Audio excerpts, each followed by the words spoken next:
नमस्ते शेतकरी बांधवांनो, आज आपण सांगली जिल्ह्यातील वाळवा तालुक्यातील बावची या गावी आलो आहे.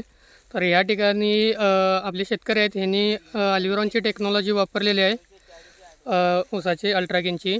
तर कशा पद्धतीने रिझल्ट भेटला आहे आपण हे जाणून घेऊया. सर नमस्ते. नमस्ते. आपलं नाव आणि पत्ता सांगा सर. मी विशाल वसंत पिसाळ, बावची, तालुका वाळवा, जिल्हा सांगली. अच्छा सर, आपण या ठिकाणी अल्ट्राकिनची टेक्नॉलॉजी वापरलेली आहे. तर साधारणतः किती आळवणी आणि किती फवारणी झाली? 2 आळवणी आणि 2 फवारण्या झाल्या. 2 आळवणी आणि 2 फवारणी झाली. अच्छा, 2 आळवणी 2 फवारणी झाल्यापासून आपल्याला ह्या प्लॉटमध्ये कशा पद्धतीने बदल जाणवला? सगळ्यांच्या पेक्षा सर प्लॉट उजवा होता. अच्छा. आजूबाजूंच्या पेक्षा. आणि पाणी कमी असताना पण जबरदस्त रिझल्ट आलाय. एक 10 गुंठ तुटून गेलाय, अजून तोड चालू आहे. बघू शकताय तुम्ही, ऊस पाहू शकताय आपण, तोड चालू आहे. कसा बघा, एक 40 प्लस कांड्या आहेत सगळ्या. 10 गुंठ तुटलंय, त्यात एक 25 टन निघालाय. म्हणजे एकरी 100 टनाचं जे आम्ही टार्गेट होतं ते आमचं कंप्लीट होतंय. आणि जबरदस्त ऊस आलाय. तुम्ही बघू शकताय ऊस किती लांबीला आहे.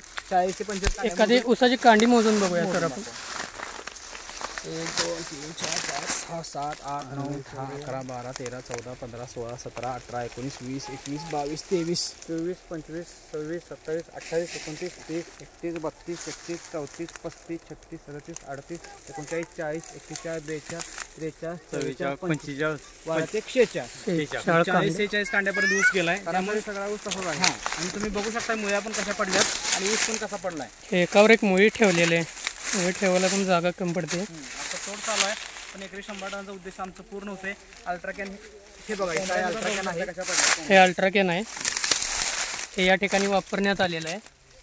आणि ह्या ठिकाणी आपण बघतोय एक कोंबऱ्यांची साईज. हे कोंबरे आहे बघा ह्या ठिकाणी आतमध्ये, एकदम जाड आहे.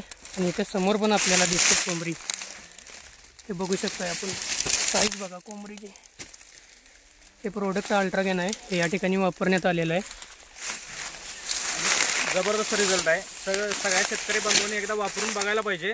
तुमच्या पण क्षेत्रात ही टेक्नॉलॉजी वापरा, कारण आपली टेक्नॉलॉजी फक्त नुसती पिकावर न काम करता मातीवर पण काम करते.